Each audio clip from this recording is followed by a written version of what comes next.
Hey boys and girls, this is Larry, ubrailroad.com. Check me out. Hey, today's February 11th. I'm going to show you how I build a howe through truss. Now, I got a little bridge here. It's only about 18 inches or so, but you can see that it's curved. Okay, so that presents a new problem. You've got to have much longer ties to allow for the curve on your bridge. So what I did here is, as you can see, I cut all of the tips, all of these tips off. See how I did that? And then I put some ties out representing the ties closer together than what they would normally be by using the track. This gives it the illusion that, you know, it was a normally built bridge, because they always space their ties a lot closer than they do on the main line or whatever. So here's what I did. As you can see, I've got I just have 3 braces here. But now on the back side, I'm going to have quite a bit more because of the fact it's curved, and that's the long side of the bridge. So I'm going to go in, I'm going to show you what I'm going to do here. And you can see from the yardstick there that I'm going to need at least 25 inches or more. So I'll show you how I'm going to do this. Now, what I did here is, because nobody's going to see this bridge close up. In other words, nobody's going to be up here like we are now, or they're not going to be under here like this. So you could get away with sneaky stuff, and you could create what is called the facade. In other words, it's just viewed from the front, and nobody cares what the back looks like because you can't see it. But anyway, what I did here on mine is I just glued a wide piece of cedar, 3/4 inch, to match this, and then I brought it outward, glued it all together, and just glued my ties on there, okay? And then I set this on here. Now, when I built this, I didn't use any jigs, templates, patterns, nothing. I just winged this whole thing all in place. This was not done on the bench at all.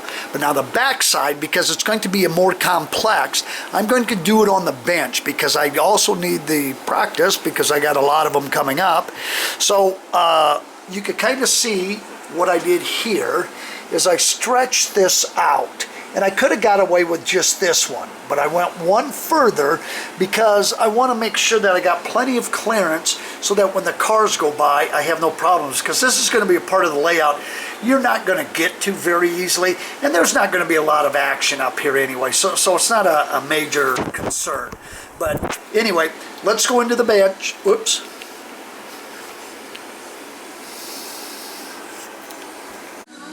Okay, we're on the bench. Now, whenever you're going to build something where you need a little precision, and you're going to have a few stringers or studs or whatever, and they all have to be the same, it's always nice to take, like, I used a yardstick, take a nice straight edge, clamp it down, then you can push everything up against there, make sure everything is tight, all your joints, and that you've got everything level and all of that. And then once you do that, this is just a bunch of scrap wood. I took these out of the scrap pile. I'm going to put these in here and angle them accordingly. Then once I do that, I'm going to put all my cross braces in there, and then we're going to mount it onto the track. So let me get started on this, and then I will get back to you when I get a little further down the line. Okay, here you can see that I've already got the front side all glued in place. I got my stringers. They're all pretty square, you know, give or take a little bit. When you put them down, you can always straighten them a little bit. And now I'm gluing the bottoms. You could see, or the back side, I'm sorry, the back side. Okay, now what I did, because they're both the same, is I just basically laid this on top of the other one, lined everything up, glued it, made it nice and simple. Now I want to show you something that I use to cut a lot of my wood. This right here is a super duper little tool. It's got a gauge on it for cutting, you know, all the way from, I think, 75 degrees or 15 degrees. It's got a little ruler on it. This thing works great. You get this at Menards, Hobby Lobby, Michael's, any place like that. Walmart even carries them. Okay, now this thing is great, but unfortunately it does wear out. It has a blade, And I took my blade off and I sharpened it, and that ruined it because it made the blade kind of arched like this. So because I don't have a jig to sharpen it with, I got a little bitty arch. So when I clamp down on it now, the back side doesn't hit the bottom and cut very good. So this goes into the scrap pile, and maybe someday I'll use it to build something, who knows. But anyway, a sander. If you've got any kind of a power sander, take a drill, put a piece of sandpaper in it, turn it on low. You could use that. If you don't have a regular designated type of a sander, I use this one right here. I bought it for like 59 bucks, something like that. It does great. It does everything I need it to do. Or you could hand cut these with a razor saw, with any kind of a little fine-tooth saw, even a regular, what do you call those? Those little hand hacksaws work real good because it's a fine-tooth blade and it cuts nice and smooth. But anyway, let me get to building this and I'll get back to you. Okay guys, there it is. I've got both sides done now. I do not have the bolts or the guide cables in yet. I will put them in any time now. I could start doing a little scenery on the mountains or something, but you can kind of see that I used cedar, and the weathered side of the board I use as much as I can to be on the exposed side. This way I don't have to put too much weathering into it or not. But you can see they're real close to the same side. They look, you know, real close. They look like they might, you know, might be made by the same people the same day, you know. But the backside isn't glued, so it leans in a little bit. But you get an idea of how that how through truss bridge looks. So that's it for now.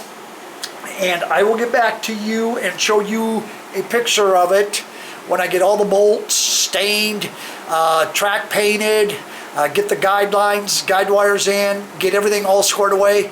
I'll show that to you. In the meantime, let me show you something else I decided I'm going to do. Up there on my waterfall, you see that square plastic bucket? Well, I stuck my slotted piece of PVC in there to cut the pressure down, not the volume, just the pressure. Now it's going to go in there and fill that up and run out backwards.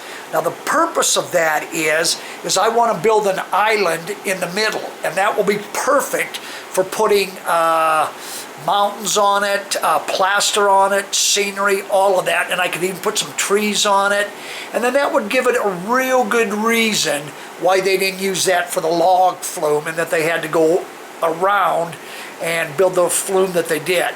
But you kind of get the idea of all of that. So that's where I'm at with all of that. So I will get back to you. Probably next time is going to be, you know, skinned and pretty much completed on this end. This is Larry, over and out. Here's a little PS. I forgot to tell you, because that's curved, I also curved my ties.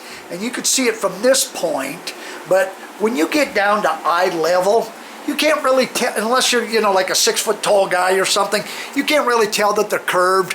But I curved mine to go along with the curve, but choice is yours. You know, like I said, it's a facade. Nobody's going to see the backside of it by all means. Nobody's going to get in there and inspect it and certify it or anything for you. So anyway, just thought I'd let you know. Over and out.